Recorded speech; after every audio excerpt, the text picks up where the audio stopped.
the guys in the back, they can't see your face. A big stick face looks like, see what $1 million arm looks like. They're saying they're looking at what's on top of the hat. It says Team Freedom in there, right? So he's wearing the team colors. But imagine having a Brandon Neal direct to you, right? It's awesome. And I want you guys, if you go out, you focus long enough, you solid dream, you'll find somebody like Brandon. So let's give it up for Brandon Neal.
So we're grateful that we have great leaders that get us to do those things, because it's a great experience to be us to.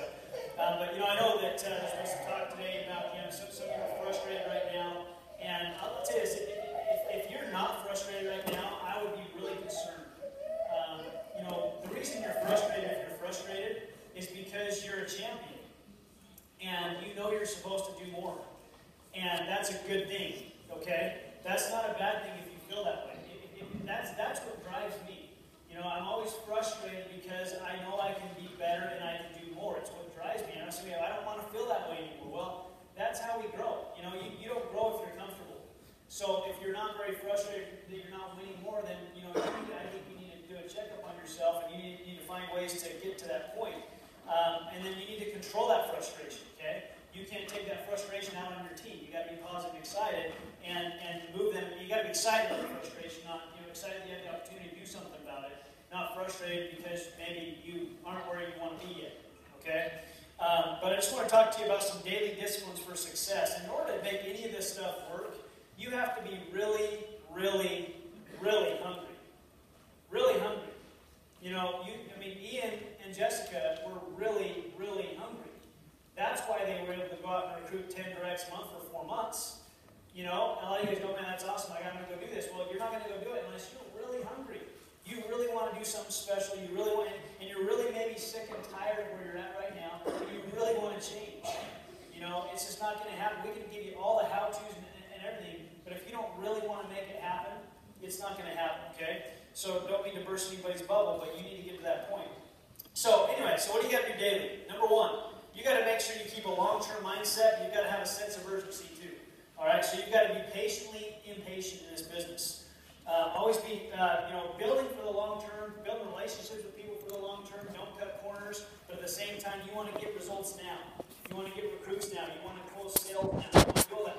But I like what Ian said last night. Everybody wants to do Primerica when they need it. Well, by the time you need it, the time to do it is already passed. You got to be doing it right now. When that time comes, you got to be prepared. Your time's coming, I promise you. In fact, how many of you agree there's been people in your life that needed money, and maybe there was no one there for them? Maybe somebody had cancer, right? Maybe somebody, I don't know what it might be, but somebody in your life, if they haven't already, is going to end up, maybe let's just take cancer for example. All of us are going to be affected by cancer in some way, shape, or form. Okay? Now, either we're going to be in a position to help those people, maybe it's ourselves. And you probably don't want to do the chemo stuff, because that's just bad for everybody. You probably want to do the natural stuff. The natural stuff, health insurance doesn't cover that stuff. Right? You got to go to those clinics. There's some good clinics out there that do everything naturally, and they beat cancer, they heal it. And it's a much more healthy way to do it. Okay, so you want to be in a position to be able to do that stuff. Number two, you must improve daily. Okay, and so you got to kind of have a daily workout mentally, your mental capacity, because you have to get in shape for success. When you're not in shape for something, let's look at physical fitness. If you're not in shape physically, and you go to the gym and you try to overdo it the first couple days, you probably don't keep going back, right? Because it was too much pain, it's too painful afterwards, and too sore the next day, because it's not worth it. You got to work into it. It's the same thing in this business. Most of us come into Primerica very out of shape when it comes to success. And it's going to take you some time to build up the stamina to be able to succeed. The mental toughness. You got to build up that stamina with your mental toughness, which means you have to set the bunch of appointments, do the bunch of appointments, experience the dark houses, experience the chargebacks, experience the people quitting on you that you thought were going to be big, experience those that get mad at you and blame everything on you, even though you did everything right as a leader. All that's just part of life. That's part of the business. Anybody who's great. You don't think Bill Gates has a bunch of people that are mad at him? No. There's a lot of people that are happy with him too, right? Steve Jobs, right? And Steve Jobs had a lot of people mad at him, but he had a lot of people happy with him too, didn't he? Right? Anybody who said, hey, look, Jesus Christ, did he have a lot of people mad at him? And he did everything perfect, right? So we got to understand that. So you got to read constantly, audios, make sure you're always on the calls, trainings. Number 3, make sure you plan each and every day before it starts, and then work your plan. Create your life, don't react to life. Okay, so you should have you know exactly where you're going to go prospect, the people you're going to call. You know, you should have the appointment set up, the people on your team are going to call, maybe what you're going to talk about. You should have all that planned before you go to bed the night before, okay? Number 4, you need to make sure on a daily basis you prospect, okay? Now you need to prospect, and now if you don't have a lot of appointments right now, if you don't have like 20 appointments set, you have a lot of prospecting to do. You have a lot of people to call, you have a lot of people to start setting appointments with. Along with prospecting, you need to be setting kitchen table appointments each and every day, conducting interviews every single day, invite to the next meeting every single day. If you don't have any kitchen table appointments, you know what your number 1 job is? To set more kitchen table appointments, because that's where everything happens. No kitchen table appointments, no business gets closed, no recruits happen. Number 5, you got to have daily accountability. Okay, daily accountability, and you need to be accountable. But you also need to hold your teammates accountable. I'm not talking about smothering. Not everybody wants to be held accountable. Ian has people on his especially don't want to be accountable, right? I mean, what do you do? It's a volunteer business, right? So I mean, you can't smother, but you need to be accountable, right? Look, communication is key. Almost all people in relationship problems come from ignorance, okay? Meaning there's not enough communication between them and the person they have an issue with. Almost every people challenge you have is, you ever notice that? They don't understand your side of the story, you don't understand their side. It's a communication thing. Accountability helps with your team build relationships along the way to know what they need help with. Does that make sense? So more communication. And I promise you, if you're upset with your leader right now, your leader is not intentionally trying to make you upset then, and vice versa. If it's the other way around, you don't know the whole story, I guarantee you, okay? Because your leader doesn't want anything bad for you, and your people on your team don't want anything. That makes sense? All right, so life's too short, right? Number 6, check the numbers daily. What I mean by check the numbers, watch the scoreboard. Okay, you got your Google Docs. You have Primerica leaders boards. Do you know where you're at for the Puerto Rico contest right now? Do you know what number you are? If you don't, big red flag. You're not on it enough. You got to check the scoreboard. Where are you? Okay, you should always know that. Number 7, get up a little bit earlier. You know, keep yourself physically in shape. Okay. You don't need to go and do a huge workout, but just keep yourself in shape. Eat better, okay? Try to eat good. Hey, in this business, you really need that, okay? Because you wake up in the morning, when you're on it, you're going from morning to night. Okay, you can't eat like crap for very long, or you're going to be in trouble. Your body's going to crash, and then you're going to be screwed, okay? So you got to do that too. Just kind of keep track that stuff, okay? It's not easy, right? It's not easy to do all this stuff. This is all takes discipline. You got to make a decision. You have to plan the day before to do this stuff. But this is stuff that I think is just crucial. Number 8, take time on a daily basis to spend some time with your spouse and kids. Now, sometimes when you're really on it, there's not a lot of time. But you've got to spend a little bit of time there. Update them on what you did for the day, okay?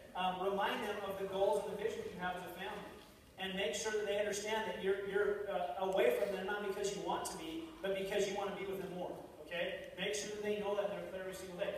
Again, this isn't easy to do, because sometimes we're going all different directions every day, right? I mean, you know, especially, I'm sure Rafa and Susan don't even know where their kids are half the time, because, I mean, how do you keep track? I got 3, and they're still all at home, and I can't keep track. So I don't know. Anyway, but I think it's important you do your best to spend a little bit of time there. Just daily stuff, right? And then always be, number 9, just always be finding ways to take it to a new level. Ramp it up a little bit more. Listen to another audio. Watch a good video like the one we saw today. Have a way to keep yourself excited. It might be a quote that you keep in front of you, right? Your goals that are in front of you all the time. And if those things aren't driving you, find something else that does. Okay, always have something. I mean, for me, one of the great audios I always listen to is Building a Bass Shop by Hector Mark. I plug that in and go, man, I got to do more. I got to do better, right? That's a good one, my friend. And I love that. And so I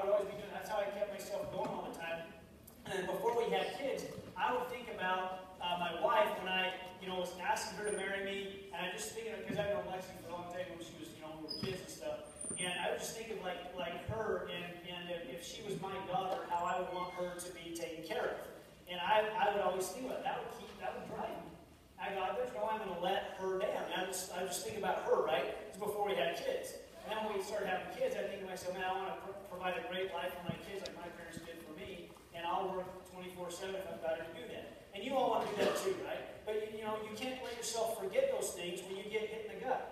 When things don't go right, because that's just the way it is sometimes. Things don't go right all the time. But I think these are some things you can do on a daily basis to keep yourself on track, okay? Hey, I'm excited to hear from Ian and have him sell the dream to us a little bit more. I just love his story, man. I mean, I agree with him. I mean, why not do it in 4 or 5 months? Where could you be by fall if you make a decision to do that? And so I'm excited to hear what he's got to say, and appreciate Brendan.